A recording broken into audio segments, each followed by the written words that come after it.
Seliganila Ikunkani, Her Majesty the Queen is on the How Far with Sheila O. Please make sure you stay tuned in. Yo, what's the deal? It's Ronnie, Bobby, Ricky, and Mike. The homeboy T-Pain right here. It's Darian, aka the Hot Girl Coach. Hey yo, this is Sean Party Girls and Move Around, telling y'all make sure you tune into How Far. Girl, we're our host. Sheila O, baby. Sheila O. We love you. Whoa. Can't wait to see you. Sheila O. That's where Wyclef Jean feels home. Lord knows, hey, Sheila, what's good? Checking in, it's your girl Sheila O. How far? What's up? What going? How you all doing? Hope you all keeping safe. My guest today is a well-celebrated South African musical superstar who continues to command the attention of the world. She's known for electric performances on every single stage. Most important, she's a poet. First and foremost. In 2011, with the guidance of South Africa's Oskido, Busi recorded My Name, produced by DJ Zintle. She was also the co-writer in this song. The success of the track led to Busi performing in countries such as Namibia, Zimbabwe, Angola, just to name a few. 2013, she released the single Ngoku on iTunes and later on YouTube as well. The jam gained popularity, it topped the charts, it became one of the biggest dance songs, out there at that time.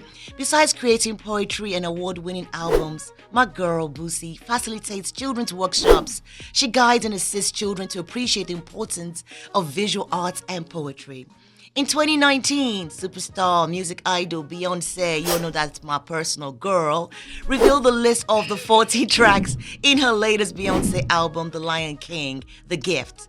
The album features a very powerful collaboration with Queen Bee and a feature from my girl BUSISWA. The track's called My Power, a very empowering song. Like I always say, that's the dance track for any fitness US gym. Once you're in the gym and you're not cycling hard, once that power comes on, girl, you better start popping hard.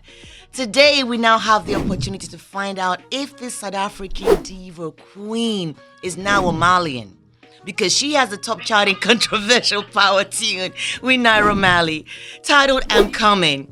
And it's not the I'm Coming you all think about, okay? It's not what we regular folks be thinking. But let's just chop it with her. BUSISWA, a.k.a. Busi, a.k.a. Queen of Kwaito. How far now? How far now? We there coming.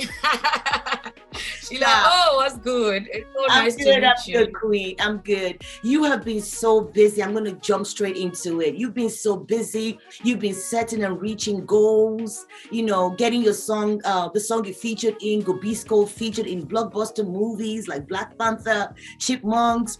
You're a young mom, a young, beautiful mom. What's been the highlight of your career? I'm just going sinking you straight down. Highlight of your career. Oh man, it's a tough one. I think, working with Naira Marley so organically on a song that has become #1 has been like absolutely amazing. It's been interesting to watch his process.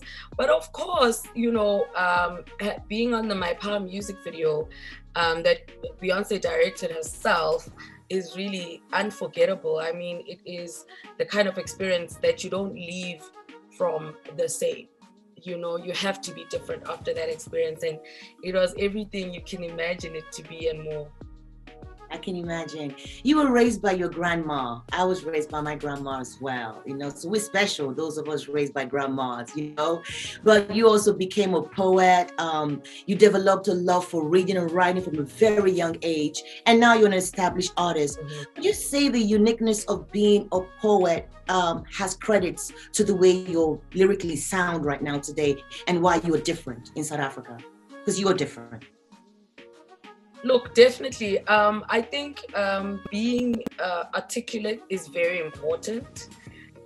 Being literate is a gift and a privilege sometimes in Africa. So I don't take for granted the fact that learning stanzas and onomatopoeia and metaphors and similes definitely seeps into every single song I do. I mean, if you listen to a song like Bado Moya, and you might not know this, Sheila O, but let me tell you, in my vernacular language, Bado Moya has maybe 4 different meanings. So maybe you're familiar with the song. It goes, Zonke zanxas buyo uzozibona. Banomoya. Yeah, So, yes. so that word alone, for example, Banomoya, has like a lot of different meanings in my head. Even as I sing it, it means they have the spirit. Spirit is Umoya.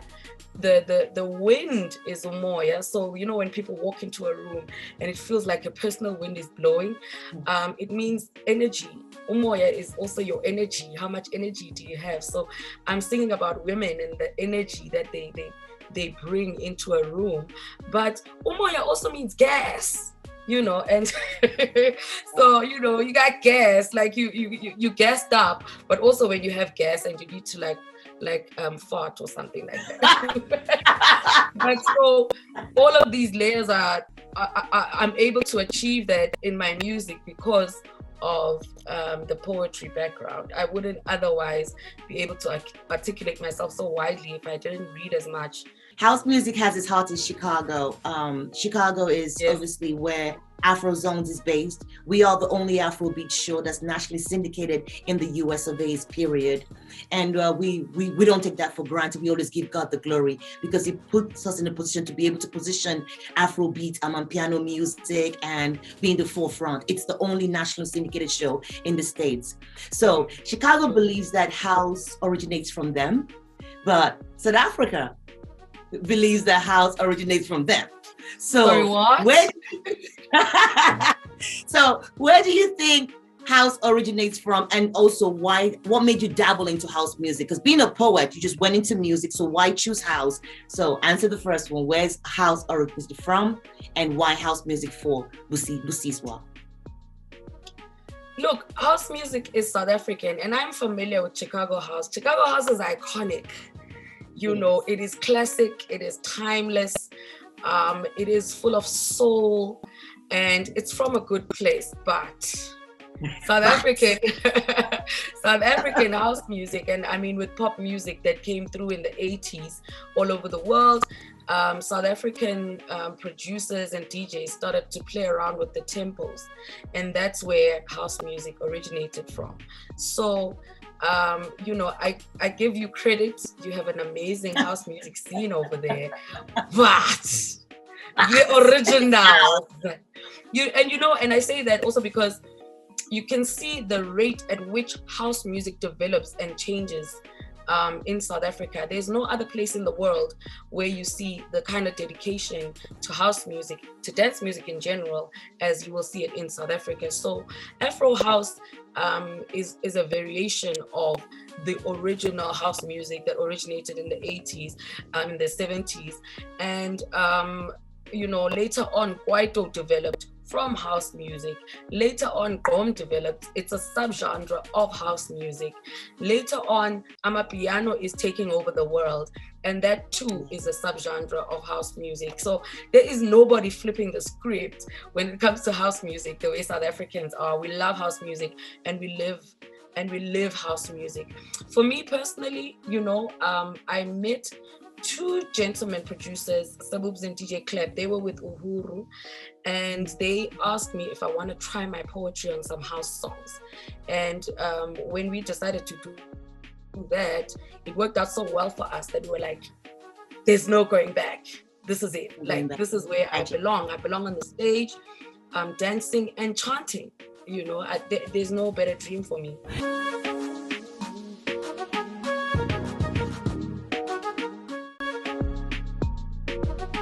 How difficult is it for you as a female in the music industry, you know, in the music industry at large and in SA? Because there's few of you, there's very few of you though, BUSISWA, you know. So how difficult? What do you mean there's few of us? No. When I was younger, I knew Label Matosa. I don't know if you know her. Yes. I was privileged. You didn't know Brenda Fassie? Of course I knew Brenda Fassie. Brenda Fassie is the queen, you know. But I'm just talking about, I knew Yvonne Chaka Chaka. Yvonne Chaka Chaka is the queen. I mean, we can go on. I get where you're coming from. But let me explain where I'm coming from. It's a male-dominated industry, the entertainment industry, you know, really male-dominated. So I feel like women have more pressure. sexual pressure, issues, a regular going to the studio for you, for example, BUSISWA, you just want to go there and be lyrically correct, but you don't know what challenges you're going to face there as a female that guys don't have to face. So I just want to know what those challenges have been for you and how you've overcome them, because they are there. They are there for the female. Yes. I will highlight a few. When I was pregnant with my son, for example, I had 4 songs on high rotation in Africa, but I couldn't do a single show. That is a challenge that no man will ever truly understand. A man can have 10 children and their career can be seamless about it. It does not affect, how many children you have does not affect how your career is going. And being nurturers, in our nature, you want your family to feel like they have you fully, when you're at home and you're a mother and you lose all the, you lose the persona, So if I'm out there twerking on stage, I'm not at home twerking, please believe that. I'm making some cereal. I'm changing some nappies. I'm doing the school drive in the morning, and and then men will working them out at home. Exactly, and no man really can be understanding of that lifestyle the way that it is for a woman. I think a second thing that I always preach, even to the guys that I work with a lot of the time, it is very rare that you find that the studio is a safe space for a young girl, because the producers are males, the engineers are males, the studio owners, the people, the hype men, the people just sitting on the everybody's a guy. So I find myself in many studios where there's like 10 guys at a time, and you are just here to do what you got to do. And a lot of the not concerned with creating safe spaces for women, and so they will comment about your is this a family show? Comments about your bum are appropriate. Yes. They'll think that and they'll think touching is appropriate. Most of the time studios are in people's homes, and so you find you're in the studio but there's a bed right behind you and you have to record with this man. That's not a healthy environment for any young girl, and a lot of young girls don't persist in the music industry because of that, and because it's become a constantly unsafe space. Even going to shows is a tough exercise, because when you're starting out, you can't afford the good security, you can't afford to have different individuals playing different roles. You just want to get on the stage and do your thing, but you don't always know if you're going to be safe after the show. And this is an important point for me, because I live in a country with one of the highest femicide rates and one of the highest rape rates in the world. And it is important for me that every time that I get on a platform like yours and speak about anything, I have to remind girls that you literally do not have to do anything you don't want to do at any point. Your talent will always speak for you. And where you feel unsafe or unwelcome, you have to leave. Otherwise, you literally put your life at risk. And men don't often have that difficulty where going to studio is a life-threatening situation. So if you see where I am now, for example, I'm in my own studio, Majesty Music, and I'm literally just inviting women. It's like, unless we don't need a guy in the studio, we don't gotta have no. You know what I mean? Majesty. The only guy, yeah, exactly. The only guys who should be here is guys who absolutely have to be there. But outside of that, everyone who comes into my studio knows that if you are inappropriate even slightly, oh please, we are ready to dismiss you. We're ready to say goodbye, because the least I can do is try to create a safe space for women and upcoming artists who want to be able to record, put their talent on a demo or on a record without feeling the pressure to do anything other than represent themselves and their voice.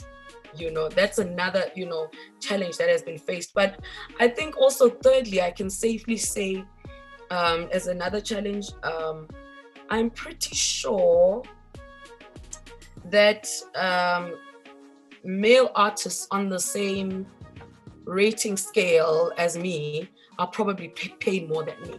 Yeah. So even though as women we have to put makeup on, have the greatest styling, do your hair, maintain an image because you also want to come across presentable, but men can just show up in like a 2-piece Adidas tracksuit and rock the show and it's over. But I can almost guarantee you that all the men on my level are probably getting paid more than me. Let's talk about The Lion King, okay? You had that call, the call to feature in The Lion King, The Gift. That must be a story, you know. After all, it's Queen Bee, you know.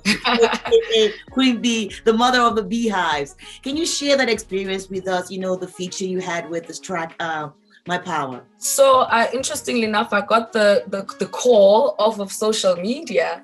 Wow. And, you know, someone reached out and said, we're trying to reach you for this project. Are you interested? However, you know, our deadlines are tight. And the first thing is the non-disclosure. And we need to trust that you can be a part. I was like, let's do it now. You see, right now. Yeah, now. Not tomorrow, not like, send it now. Actually, I'm in studio, send it now. So I sent a couple of verses, you know, some in English, some in Xhosa, my home language, some in Zulu, which is also vernacular here in SA. And they chose that one, which is like a mix of Xhosa and Zulu. And I was so proud because I felt like I would be introduced to people, or rather to so many new people, as myself in my home language, representing my country, representing my heritage, representing my people. And I couldn't have been more pleased with the way that was happening. And also it was a Gqom beat, and Gqom is like a South African sound. It's a South African original sound. And so it was such a pleasure to be on such a big platform, which is sharing a platform with Queen Bee, as authentic, as original, as myself as possible. And even shooting the music video, we had the opportunity to meet her, and the grace, the poise, the intellect, you know, that she ran the set with is something I can never forget, because here is someone who is at the top of her game, who is the finest performer of our time, taking time out to let us shine, let us come through. You know, when it's, because there's like maybe 5 or 6 of us on the song, and it's like you're only gonna appear for about 40 seconds here, you know, but you have an opportunity to make that 40 seconds work. And this is an opportunity that she doesn't have to extend, but she also taught me something about being inspired by people who feel like, you know, they're not as big as you. And you can draw inspiration from everyone around you. You can be respectful and graceful and still be a boss lady.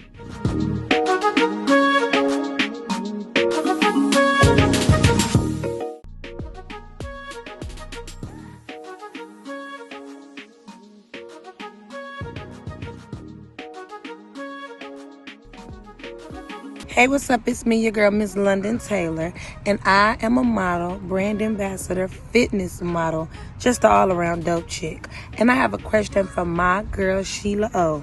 Sheila, now, I know that you are from Africa, and I've never been, though I want to go. Please tell me, is the African women, do they have, like, secret curses and ways to keep a man? Now, Sheila, you tell me you're going to keep it real, so keep it real. Hey, London Taylor. Yes, love the question. First of all, love the look, love the hair, love the glasses. You are indeed a model. Queen, you are looking hot. I'm like, okay, what was that question again? Okay. You talked about secret curses, that maybe African women have secret curses to keep a man. I don't know about that, girl. I don't know about that. Honestly, I don't. First, yes, I'm African royalty, okay? And so are you, you know. But let me tell you how I keep my man. All right. First and foremost, I make sure, okay, that I can complete him. All right. I'm there to fill in the gaps. I make sure that he always realizes what he has at home. I make sure that he also appreciates the value, okay, of family, knowing that his immediate family should be his priority, right? And I do what I gotta do as a woman. Yeah, I'm a boss chick. Yes, I'm, to God be the glory. I have a very successful job. I've been doing things since I was a kid, but at the same time, I still play that role of wifey, girlfriend, babe. I still do all those nice things I should do to keep him busy and occupied. I do all those things. And God, I know you're going to be like, Sheila be running to God every time. Yes. I be running to God every time, because as much as there's good in this world, there is also evil. All right. So yes, I put God first in everything I do. And also I try to put God in our relationship, because I have this saying, if you ain't not gonna fear me, okay, because I'm only human, but you're gonna fear God. So you're gonna know that God don't like ugly. So when you're about to do something real stupid, you go think about God and the repercussions, because frankly, I'm not really the forgiving type. So I try to live by these rules. I wouldn't do to you what I wouldn't want you to do to me. So I try to treat people, the way I want them to treat me. And that's putting love into everything. I give nice gifts, I'm always around. I try to get involved in his personal stuff, work-wise. I try to be his best mate. I try to, hang out with him. I'm a bit of a tomboy, so I try to do some boy things with him as well. And I just keep that sex going too. You know what I mean? Yeah. So ain't about no secret curses, girl. It's just about being confident in who you are. And trust me, when you have that confidence, you assume that confidence, that guy's gonna stay. And if he goes, bye. That means he wasn't meant to be yours. All right? I hope that works, Miss London Taylor. Thank you so much for that dope question. Girl, you should tell me how to get my hair that short. Yo, what's good out there? It's your man, Shondell, Mayor of Chicago Radio. Sunday night, 7 p.m. to 10 p.m. on Power 92 in Chicago/Northwest Indiana. This is my brother right here, man. My co-host, my brother right here, Real TTV. Squad. You know what I'm saying? Also radio personality, actor, man, ambassador. Also, fashion credit yes, specialist. yes. All like we say, we really the platform, the foundation. We opening the doors. Yeah, that's what we do, man. But we got a question for Sheila O. It's all about Sheila O, Afrozons. Yeah, Sheila O, we love you. But this is what we want to ask. You know what I'm saying? Please. This is the question for both of us. I'm basically, now, I love deep dish pizza. You know what I'm saying? I know you love I like tacos. my roast and gandules, my rice and beans, my tacos. Right. So we're thinking about coming to Africa. We just want to know, what do you plan on taking us to eat at? That's what I want to know. What's the first place to eat at? Like when you go to Africa, where's the first stop? Right. To get your grub on. That's all I want to know, man. I want to know if they deep dish pizza rocking with. Do they even have deep dish pizza? That's a good question. Yeah, I don't. I wonder if that's even exists over there. So we just need to know. So get at us, Sheila O. We need to know. It's just barbecue. I don't know. I mean, eat that too. So let's get it. Absolutely. Hey Shondell, hey Real T, what's up Raw Radio family, and thank you so much for your question. So let's get straight to it. When you get to Africa, what's the first place you go to get a great meal? All right, first of all, we all know that Africa is a massive continent with tons of countries in it, all right? But one thing we have in common is our food is quite similar, all right? It's the same rice, the same beans, the same potatoes, the same plantains, the same oats, the same everything. All right, the only difference is maybe we have more flavor and maybe it's more spicy, okay, and no paprika. Let me sound like Black Panther himself, right?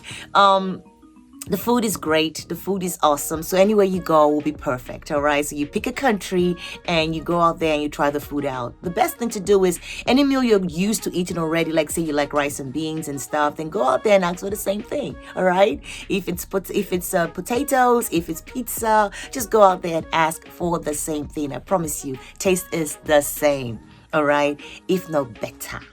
But one thing I do know, though, is the food out there is organic, okay? It's not processed food. So you're eating healthy. So no matter what it is you choose, you know that it is pure and right from the ground, okay? No processed food out there, all right? So, yes. Go out there and just have a ball. Pick any meal you like, all right? Thank you. Hey y'all, it's your girl Sheila O. How you all doing? Hope you all keeping safe. I have a new segment on my show, How Far with Sheila O, where you get to ask me any questions, unfiltered, whatever it is. I got the right answer for you. I'm gonna pick lucky winners, okay, who actually send me videos, okay, on landscape, asking me questions, and the questions and my answer is gonna be on the How Far show in over 44 countries in Africa, also on YouTube and also on social media. So please send me the videos and you can actually DM it to me. Thank you.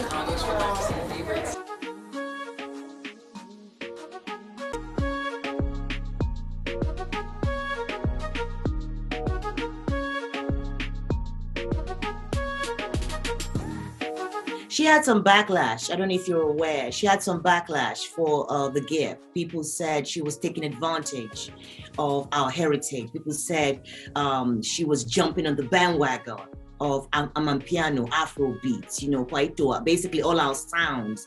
And she had some backlash. You know, for someone who was a part of the project, do you think that's fair? Do you think the backlash was warranted, or you think it's something that it played a role to the growth or to the exposure of our music in Africa? Something has to be said, you know, about the African pride, you know, so to speak, and being proud to be African is not a bad thing. It's not something that it's not something to be like pushed aside. But if you are that proud to be African, right?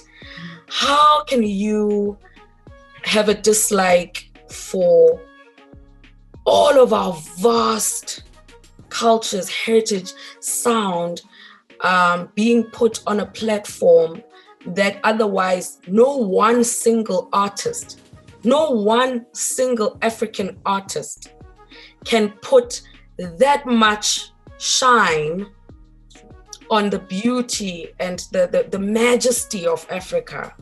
There is no one African artist who can do that. It was also, you know, her lowest selling album because there's an understanding gap that is not there, but it has started a journey. And not to say it's the beginning. We have Angelique Kidjo, Ladysmith Black Mambazo, Fela Kuti, global icons who've won Grammys and represented us in different ways. But this is just another, you know, representation. And for me, the most important thing was she did not go and try to sound like Yemi Alade, try to sound like Tiwa Savage. She went and fetched. Yeah. You understand? Yes. The BUSISWA. She went and fetched that person to come and represent themselves on a shared platform. I can almost guarantee you that, and I have no information, you know, disclaimer, I have no information, but I can almost guarantee you there is at least 500 songs waiting in a vault somewhere for that she can record and release. Yes. Or has recorded. You know what I mean? Like it was not an obligation on her part. And even with, you know, sharing this platform, and she invited us to celebrate ourselves with her while she celebrates her own heritage because African American. And that's that on that. Boosie, the track I'm Coming. You know I have to ask you that question, right? The track I'm Coming with Naira Marley. Babe, my friend, my sister, please, is there a radio version of that track for me? Because I'll be beeping boop, boop, boop, boop, boop, boop, all over. It's like a club track. Is it a social media track or is there a radio version, Boosie, of that track? First and foremost, of I'm Coming. It's a track for the streets. You want to hear it? Go to the streets. You know what? I love that. I mean, we did do a couple of recordings with Naira Marley, and I'm sure that there will be more collaboration from us that will come out. But that's the one he was just like, you know, I'm releasing this one and I'm doing this right now, okay? And there's a lot to be said about, like, you know, pop culture and how it's consumed, you know, in Africa, but also internationally, how we consume international acts, because we can have wet ass pussy, but we can't have coming on the radio, you know. So I mean, it's a lot to be said about, but also there's just topics that are just relatable. And Naira Marley is the kind of person who's like a tell it like it is kind of person. And I think that track has proved there's room for that kind of expression as well.